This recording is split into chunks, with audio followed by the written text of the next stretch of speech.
யார் யாரெல்லாம் பெரியாருக்கு எதிராக பேசுகிறார்கள் அவர்களுக்கு எலும்பு துண்டுகளை வீசுவதை வழக்கமா வச்சிருக்காங்க. அது எல்லா ஊர்லயும் இருக்கும். இப்படி வீசுவதை கவ்வுவதில் ஒரு போராட்டம். சீமான் இப்ப என்ன நினைக்கிறாருன்னா, இதனால் வரைக்கும் வரலாற்றிலேயே என்னையாட்ட எலும்பு கவ்வாதவங்க யாரும் இருக்கக்கூடாது, அப்படி ஒரு கவ்வு கவ்வணும். அந்த கவ்வும் போது அந்த எதிரில ரத்தம் வரும். எலும்புகளை திங்கும் போது அந்த ரத்தத்தை ருசிச்சு கவ்வற ஆளு பைத்தியம் தான் சீமான். அதாவது இன்னைக்கு நம்ம எதை பத்தி பேச போறோம்னா, 8/1/2025 கடலூர்ல ஊடகவியலாளர்கள்கிட்ட சீமான் பேசும்போது அவன் என்ன சொல்லியிருக்கான்னா, உடல் இச்சை தேவைப்பட்டால் உன் தாயிடமோ மகளிடமோ அக்காவிடமோ தங்கையிடமோ உடலுறவு வைத்துக் கொள்ளலாம் அப்படின்னு சொல்லி பெரியார் பேசியிருக்காரு. இதுதான் பெண் உரிமையா அப்படின்னு சொல்லி பேசியிருக்கான். இது இவன் மட்டும்தான் பேசினானா அப்படின்னா, நீங்க பெரியார் பொது வாழ்க்கைக்கு வந்ததுல இருந்தே இத இப்படி ஏதாவது ஒண்ணு பேசுறது பண்றாங்கன்னு ஒரு குரூப் அன்னையால இருந்து இன்னைக்கு வரைக்கும் பேசிட்டே இருக்கானுங்க. இவனுக்கு ஏன் பேசுறானுங்க, இது பேசுறதுல என்ன நோக்கம், அதுக்கு இன்னைக்கு இவனுக்கு சீமானுக்கு அண்ணாமலை ஆதரவு தெரிவிச்சிருக்க, அப்படி ஆதாரத்தை தரன் இருக்காரு. அவர் ஆதரவு தெரிவிக்கிறது ஒரு பக்கம் இருக்கட்டு, ஆதாரத்தை கொடுங்க தான் நாங்க கேட்கறோம். இதெல்லாம் எதுக்காக பேசுறாங்க அப்படிங்கறத பத்தி தெளிவா இன்னைக்கு நம்ம பார்ப்போம்.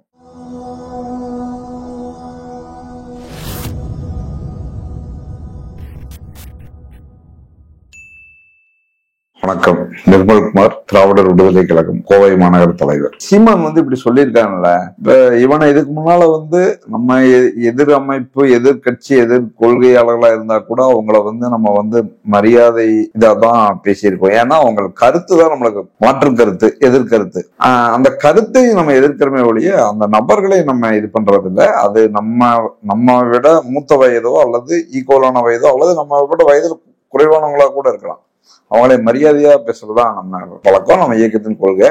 ஆனா இவனை போன்ற ஆட்களை மரியாதையா பேசினா, இவனை போன்ற ஒரு பிழைப்புவாதிகளுக்கு மரியாதையை பேசணும், நம்ம மரியாதை கெடுத்துக்கிற மாதிரி இருக்கிறதா இருந்துதான் இனிமேல் இவனை மரியாதையே பேசுறது இல்லைன்னு ஒரு முடிவு நேத்துல இருந்து எடுத்திருக்கேன். இப்ப இவன் பேசினான்ல, பெரியார் உனக்கு உடலுறவு வைத்துக் கொள்ள வேண்டும் என்றால் தாயிடமோ மகளிடமோ அக்காவிடமோ தங்கையிடமோ வைத்துக் கொள்ளலாம் அப்படின்னு சொல்லி பெரியார் சொன்னதான் இவன் சொல்றான்ல. இது முழுக்க முழுக்க பொய்யுங்கிறது மற்ற எல்லாரையும் விட இவனுக்கு சீமானுக்கு நல்லா தெரியும். அப்ப ஏன் தெரிஞ்சுட்டு பேசுறான்னு சொல்லி நம்ம ஒரு கேள்வி கேட்கலாம் அல்லது நினைக்கலாம். அவனுக்கு நோக்கம் இருக்கு. பெரியாருக்கு எதிராக இது இன்னைக்கு நேத்து பேசல. ஒரு சில வருடங்களுக்கு முன்னாடி எல்லாம் பார்ப்பன வெறியர்கள், அதாவது பெரியாரை எதிர்ப்பதையே தன் பிழைப்பா வச்சிருக்கிறவங்க எல்லாம் இருக்கானுங்க. அவனுக்கெல்லாம் பேசும்போது இவன் எதிர்த்து பேசினானு இவனுக்கு நல்லா தெரியும். ஆனா என்னன்னா, எப்பவுமே பெரியாரை இப்படி எல்லாம் மக்கள் இப்படிதான் பெரியாரை நினைச்சுக்கணும், இப்படிதான் பெரியாரை மக்கள் புரிஞ்சுக்கணும். பெரியார் அப்படின்னா இந்த மாதிரி எல்லாம் பேசியிருக்காரு. சின்ன குழந்தை அவர் வளர்த்தின குழந்தைய இவரே பெத்து இவரே வளர்த்தி தூக்கி வளர்த்தின குழந்தையவே சின்ன குழந்தையா இருக்கும் போதே கல்யாணம் பண்ணிக்கிட்டாரு. இப்படியெல்லாம் பெரியார் பேசப்படணும். அவர் கடைசி வரைக்கும் இந்து மதத்தை கடுமையா எதிர்த்தாரு. இந்து மதத்தை எதிர்த்தாரு தான். ஏன் எதிர்த்தாருன்னு இருக்கல, அதை சொல்ல மாட்டான். நம்ம கடவுளை எல்லாம் தூக்கி போட்டு உடைச்சாரு, மிதிச்சாரு, எரிச்சாரு அப்படிமா. ஆமா, எரிச்சாரு, உடைச்சாரு. யாரு கோயில வச்சிருக்கிற சிலைவா உடைச்சாரு? இல்ல சாமி ஏதாவது ரோட்ல போறப்ப முருகா கொஞ்சம் நெல்லு, விஷ்ணு சிவன் கொஞ்சம் நெல்லு அப்படின்னா போய் அவங்கள கூப்பிட்டு உடைச்சாரு? இல்ல, அவர் செலவில் அவர் காசு கொடுத்து வாங்கிட்டு இதையெல்லாம் வச்சு எங்க மக்களை பிரிக்கிறையே, எங்க மக்கள் உரிமையை பிரிக்கிறையே, எங்க மக்களை இழிவுபடுத்துறையே, எங்க மக்களை ஜாதியால கேவலப்படுத்துறேன்னு சொல்லி அதையெல்லாம் எதிர்த்து பேசினார். அதனால என் உழைக்கும் மக்கள், இந்த இந்து மதத்தில் உள்ள உழைக்கும் மக்களான பிற்படுத்தப்பட்ட தாழ்த்தப்பட்ட மக்கள் தான் இதனால ஏமாறுறான். அவன் தான் இதுக்காக தன் உழைப்பையெல்லாம் உழைச்சு சம்பாதிச்சதையெல்லாம் இதுக்காகவே மூட நம்பிக்கையில மூழ்கி வீணா போயிட்டு இருக்கிறான். மூட நம்பிக்கையில மூழ்கி தொலைஞ்சாலும் சரி, ஜாதியால நான் உயர்ந்தவன் நீ தாழ்ந்தவன் சொல்லிட்டு காலையில ஒட்டுக்கா வேலைக்கு போறோம், சாயங்காலம் ஒருத்தர் வீட்டுக்குள்ளேயும் ஒருத்தர் வீட்டுக்கு வெளியே இல்லை, இங்க நீ வராதே, அங்க நீ வராதே, நீ தொடாத, கண்ணுல படாத அப்படின்னு எல்லாம் பிரிச்சு வச்சிருக்கிறான். ஒரு 20 வயது பையன் ஒருத்தன் 80 வயது மூத்தவரை வாடா போடான்னு கூப்பிடுறான். கேட்டா கீழ் ஜாதிங்கிறான். இந்த கீழ் ஜாதி யாரா உருவாக்குனா, ஜாதி எப்படா உருவாச்சுன்னு கேட்டா மதம் தான் அப்படிங்கிறான். இந்த மதம் எப்படா இப்படி எல்லாம் உருவாக்கலாமாடான்னு கேட்டா அது கடவுளை கேளுங்கிறான். அது என்னடா கடவுளா இருந்தாலும் கேப்பண்டா அப்படின்னு சொல்லிட்டு கடவுளை கேட்டா இல்ல, அதை மந்திரங்கிறான். ஏண்டா இந்த மந்திரம் இதையெல்லாம் உருவாக்குது பண்ணுதுன்னா, இதுதான் உன் ஜாதி மதம் கடவுள்னா இதெல்லாம் சமத்துவமாக்குறதுக்கு உன் மந்திரம் பயன்படாதாடா? அதுக்கு ஒரு மந்திரம் இல்லையாடா, பிரிச்சு வைக்கிறதுக்கு தான் மந்திரம் இருக்காடா அப்படின்னு சொல்லி கேட்டவர் தான் பெரியார். அதாவது கல்லையே வந்து உன் மந்திரத்தால கடவுளாக்க முடியும்னா உன் மந்திரத்தை பயன்படுத்தி நம்ம கீழ் ஜாதி மேல் ஜாதின்னு இல்லாம எல்லாத்தையும் சமத்துவமாக்க கூடாதாடா, அதை ஆக்கலாமல்லடா அப்படின்னு கேட்டார் பெரியார். இப்படியெல்லாம் கேட்டதெல்லாம் வந்து யாருக்கு இடைஞ்சலா இருக்கும்? இதை வைத்து பிழைப்பு நடத்துறவனுக்கு இடைஞ்சலா இருக்கும். இதை வைத்து பிழைப்பு நடத்துறது ஒரு சிறு கூட்டம், ஒரு பூணூல் கூட்டம், ஒரு பார்ப்பன கூட்டம். இவனுக்கு இதை வச்சு ஏமாத்தி பொழைக்கிறது இல்லாம, இந்த மக்களை எல்லாம் பிரிச்சு வச்சது இல்லாம, இந்த மக்கள் வந்து இந்த மக்களுக்குன்னு இருக்கிற பிரதிநிதித்துவம் ஒரு பள்ளிக்கூடமா 4 பிசி டீச்சரு, 2 எஸ்சி டீச்சரு, எம்பிசியில 3 டீச்சரு, அப்படி எல்லா இதுலயும் பொதுக்கோட்டாவில 2 டீச்சர், அப்படி இருக்கிறது தான் வந்து ஒரு ஸ்கூல். எல்லாத்துக்கும் வேலை கிடைக்கணும், எல்லாரும் இருக்கணுங்கிறதுக்கு தான் அந்த இதுல பிசி இல்ல, எஸ்சி இல்ல, எம்பிசி இல்ல அப்படின்னு சொல்லி பார்ப்பனர்கள் மட்டுமே ஒரு ஸ்கூல்ல 15 டீச்சர்னா 15 பேர் அவங்களே எப்படா இருக்கலாம், ஏன்டா இவங்களுக்கு எல்லாம் அறிவே இல்லையா, என் மக்களுக்கு இதெல்லாம் தெரியாதா அப்படின்னு சொல்லி 15 பேர்த்துக்கும் எல்லாத்துக்கும் வேலை கிடைக்கணும், எல்லாருக்கும் பிரதிநிதித்துவம் கேட்டார். அப்படி கேட்கும் போது இந்த 15 பேர்த்துல அவனுக்கு 2 பேர்த்து 3 பேர்த்து இருக்கு வச்சுட்டு அந்த 12 பாப்பனங்களை வெளியேடு, எங்க உழைக்க மக்களான கவுண்டர்களையும் தேவர்களையும் பறையர்களையும் பல்லர்களையும் அருந்ததிய மக்கள் நாடார் மக்கள் இவங்க எல்லாருமே வேலைக்கு வரணும், எல்லாரும் டீச்சரா இருக்கணும், கலெக்டரா இருக்கணும், நீதிபதியா இருக்கணும், வக்கீலா இருக்கணும், என்ஜினியரா இருக்கணும். இவங்களும் இழிச்சுவாய்ங்களா? இவங்களும் இந்த சமுதாயத்துல வந்து ஓடா தெரிஞ்சு பாடுபடுறாங்களே, இவங்களுக்கு அந்த உரிமை வேணுமல்ல? என்னடா இவங்களுக்கு வந்து கேட்டா தலைவிதி, உனக்கு இவ்வளவுதான், உங்க ஜாதகமே இப்படிதான் அப்படின்னு சொல்லி எழுதி வச்சுட்டு எதுக்குடா ஏமாத்துறீங்க அப்படின்னு சொல்லிட்டு அவங்களையெல்லாம் வந்து அதிகாரங்கள்ல அரசு பதவியில உட்காரணும், அவங்களுக்கு உரிய இடஒதுக்கீடு தரணும், வகுப்புரிமை தரணும் அப்படின்னு சொல்லி போராடி அவங்களையெல்லாம் உட்கார வச்சதன் விளைவா நல்ல ஜம்பமா தின்னு முடிச்சுட்டு மிச்சம் இருக்கிறதையும் கூட விடாம தின்னுட்டு தூங்கிட்டு இருந்தவர்களுக்கெல்லாம் வந்து இந்த தூக்கத்தை களைச்சுட்ட பெரியார் மேல 100 ஆண்டு கோபம், 100 வருஷமா அந்த கோபம். நீங்க பெரியாரை வந்து ஈரோட்டில் கூட தெரியாது, அவரெல்லாம் பெரிய தலைவராம்பாங்க. ஈரோட்ல தெரியுதாலே அது எனக்கு வேற. எல்லா பார்ப்பன குடும்பத்திலும் மூத்த கிழவியிலிருந்து மூத்த பாப்பாத்தி கிழவியிலிருந்து இப்ப இருக்கிற குஞ்சு பாப்பான் வரைக்கும் எல்லாத்துக்கும் பெரியார்னு யாருன்னு தெரியும். இவர்தான் நம்ம எல்லாம் நம்மளுடைய சுக வாழ்க்கையை கெடுத்தவர் அப்படின்னு நினைச்சிட்டு இருக்கான். அப்படி பரப்ப வச்சிருக்கான். அவனுங்க அதுல சில குரூப் வந்து யார் யாரெல்லாம் பெரியாருக்கு எதிராக பேசுகிறார்கள் அவர்களுக்கு எலும்பு துண்டுகளை வீசுவதை வழக்கமா வச்சிருக்காங்க. அது எல்லா ஊர்லயும் இருக்கும். இந்த எலும்பு துண்டை வீசுவதை ஒரு குரூப் எப்பவுமே வந்து வச்சுட்டு ஓ பெரியார் திட்டினானா, ஓ அவன் நல்லா திட்டினானியா, அவனாவது அவன் இவன் தான் திட்டினான், இன்னொருத்த வாடா போடா மயிறு வெங்காயம் அப்படின்னு சொல்லி திட்டி இருக்கான்டா, அப்ப இவனுக்கு 4 எலும்பு துண்டுனா அவனுக்கு ஒரு 7 எலும்பு துண்டு போடுறான் அப்படின்னா. அப்படி யார் அது இன்னொருத்தன் வந்து ரொம்ப கேவலமா கொச்சையா, அதாவது கொச்சையான சீமா நாட்ட பேசுறவனு வைங்களேன், அவனுங்களுக்கெல்லாம் வந்து பாத்துட்டீங்கன்னா இன்னும் ஒரு 7 துண்டுங்கிறது இன்னொரு 10 துண்டா வீசுங்கடா அப்படின்னு சொல்லிட்டு வீசுவானுங்க, எப்பவுமே வீசிட்டே இருப்பானுங்க. இப்படி வீசுவதை கவ்வுவதில் ஒரு போராட்டம், அது வந்து அப்படியே காலங்காலமா வந்துட்டே இருக்கும். ஒரு சில காலத்துல மாப்போசி போன்றவங்க அந்த கவ்வுவதற்கான போராட்டத்துல ஈடுபட்டு இருப்பாங்க. அப்படி ஒவ்வொருத்தரா வர்றதுல சீமான் இப்ப என்ன நினைக்கிறாருன்னா, இதனால் வரைக்கும் வரலாற்றிலேயே என்னையாட்ட எலும்பு கவ்வாதவங்க யாரும் இருக்கக்கூடாது, அப்படி ஒரு கவ்வு கவ்வணும், அதற்காக அதிக எலும்பு துண்டுகளை கவ்வ வேண்டும். இன்னும் அதுலயும் வந்து என்னன்னா சிறப்பு, இந்த கம்பெனில எல்லாம் ஓட்டி வேலை செஞ்சா டபுள் சம்பளம் தருவாங்க. அந்த மாதிரி டபுள் சம்பளம் ட்ரிபிள் சம்பளம் வாங்கணும், ட்ரிபிள் எலும்பு துண்டுகளை வாங்கணும் அப்படிங்கிற இந்த போட்டி, இந்த வெறி, கவ்வுவதில் இருக்கிற வெறி, கவ்வி எலும்பு துண்டுகளை கவ்வி அந்த கவ்வும் போது அந்த எதிரில வந்து ரத்தம் வரும், எலும்புகளை திங்கும் போது அந்த ரத்தத்தை ருசிச்சு கவ்வற ஆளு பைத்தியம் தான் சீமான்.